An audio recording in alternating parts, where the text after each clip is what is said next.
Batman 23.2, aka Riddler, written by Ray Fawkes and Scott Snyder, art by Jeremy Hawn. So we pick up 4 years ago in Arkham Asylum. Riddler's playing some solitaire on his cell floor, and then a guard from behind says, whoa, Riddler, you're not allowed cards. Not someone like you. Nah, I'm going to take those, and you're sleeping without sheets. And he pushes him down to the ground.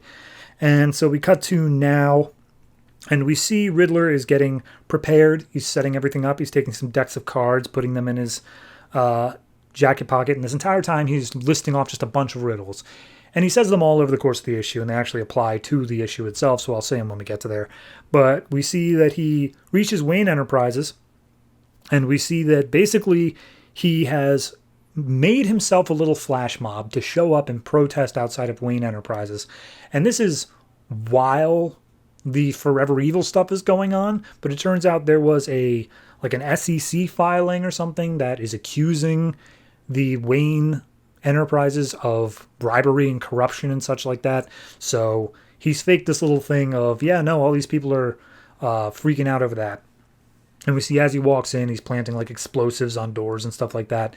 And he says that Wayne Tech Security has some of the best security. It's got this computer system that like resets every 18 minutes, and only cards that fit their algorithm will be able to get through.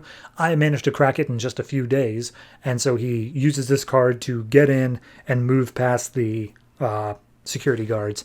And as he's making his way past the metal detectors, the crowd outside starts like rushing the whatever they're called, the barricades, which distracts the guards at the metal detectors long enough for him to get his little Riddler cane past the metal detector. And he's like, oh, well, have fun, you guys.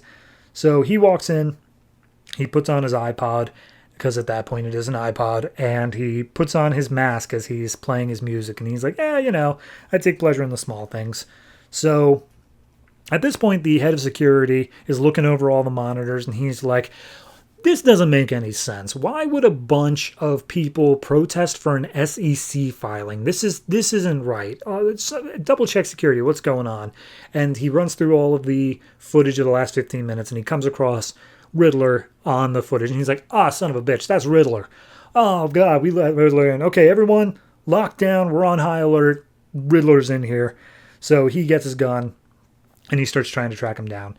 And we see him get stopped by a guard, some other guard, and he's like, oh, Riddler, stop right there, I've got my gun.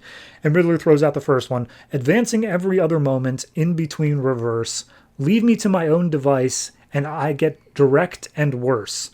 And the guard still trains his gun. He's like, what? Just keep your hands up. He's like, oh, come on, try to figure out the riddle. And as he's doing so, he's putting his hand down in his pocket. The guard, apparently it's a taser instead of a gun. He fires off the taser, and it turns out that it's actually something to reverse the taser's electricity, because the answer to the riddle is electricity. And he's like, all right, it's you moron. You couldn't even get that right. So guard's knocked out. He makes his way through the desks of Wayne Tower and comes across someone's yogurt, which he just steals off the desk, which, if you ask me, is the most evil thing he's done all issue. And he looks down at the crowd, and he's like, oh, all these people think they have a voice, but they're just pennies in the big machine. They don't have anything to really say. So we see the head of security is making his way up the access. He's like, yeah, okay, everybody, what's going on? I need we need to be organized. Riddler wants this chaos, this disarray. And we see that he's basically blocking down communications. Nobody can get a clear message through. And he's like, all right, don't worry. I know where he's going. I've got a good idea. So we see him take out a little sticky bomb, put it in the yogurt container, and kick it at a cement wall. And as it explodes, on the other side is a group of executives who are meeting up. And he's like, hey, everyone, I'm here for Caroline Slater. She calls you all just mindless drones. Did anybody just point her out? That's her? Great, thanks. Come on, Carrie. And picks her up and reads off the next riddle. My servants cannot leave me in all they number 5. They bring me everything I want, and I keep them alive. And it turns out it is a hand, which he uses her hand to get past the biometric scanner. But as he does so, one of the women stands up and just punches Riddler in the face. I mean, like, I took 2 years of self-defense classes. You ain't got nothing on me. And at that point, Riddler's like, you don't touch me. None of you touch me. I'm freaking out now. And he smacks her upside the head with the cane and shocks her, just being like, you're stupid. You're a moron. You don't touch me.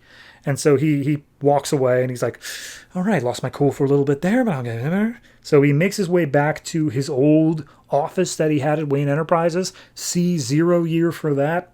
And he's like, yeah, I may have lost my cool. I didn't always used to get so angry, but like, they touched me and I don't like that. So behind him, all of a sudden comes the voice of the head of security who's like, hey, it's been a while.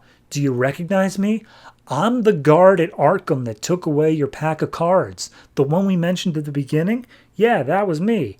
And so he lists off his next riddle. He says, I'm sorry that I woke today because I've lost my right. I'll sit here in the corner now and mumble at my plight.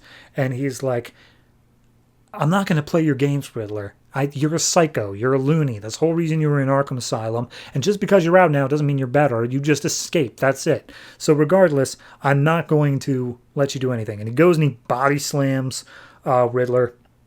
We see Riddler do an uppercut on him, kick him in the balls, and just being like, all right, I'm going to go ahead and recite my riddle again. And he's like, yo, you just kicked me in the balls, but joke's on you. I was wearing a cup. I bet your foot hurts pretty hard right now. And he repeats the riddle one more time and then throws this dart at the guard, which on impacting with his arm just explodes it. The entire arm just falls off. And it turns out it's his right arm. And the answer to the riddle was the guard himself. And he's like, yeah, no, I recognize you. I knew exactly where you were going to be. The whole reason I came here today was for you. I wanted my revenge on you taking my cards, the one thing that I enjoyed while I was in Arkham, and you took it away, and you dared to touch me with that very arm that I just blew off. So now you've lost it, because you were an idiot. You're all just idiots. So he finally makes his way up to the roof. And I think I missed one of the things in here. There was a thing where there was the riddle was for a pack of cards. It was like, oh, I've only got one suit or something. But regardless, he gets up to the roof and he's like, all right, I could easily take over this tower now. In fact, I more or less have. Everything inside now belongs to me. But I'm not going to do anything about that because all of these people are too stupid to play my game. There's only one person that I want to be able to play my game, and that's Batman. And the Secret Society and the Crime Syndicate are saying that Batman is gone. They're saying he's dead. I doubt that. So I'm just going to sit here on the roof, play my solitaire, and wait for Batman to come back. And that's the issue, how he says he's just killing time until Batman returns. I got to be honest, I like it. I really do. I know that it is infinitely hard to write for Riddler because you need to be as smart as the people you are writing. So I like this idea of, yeah, no, he's got this plan. He had these riddles. He's walking through it, but he's not infallible. He doesn't see every outcome specifically and plans for it. He just plans for the general things that could slow him down. So yeah, he got punched in the face here. But he dealt with it, and he continued on with his plan. I like that level of intelligence here. It does bring Riddler down a bit, but it makes him a bit more doable, because if there's one thing that's kind of hard to deal with, it's the level of omnipotence that Riddler seemingly has in a lot of stories, where he's planned for every outcome. I like where he's at here. And in terms of him just sitting waiting for Batman, yeah, I like that too. I like the idea that many of Batman's foes are essentially just like, no, I'm in this for the fun of it. And Batman's the only one who makes it fun. Joker's got that. Riddler's got that. I would argue Bane has that as well. Yeah, no, I like that aspect to it. So overall, I'm going to give this one, I'm going to give it an 8.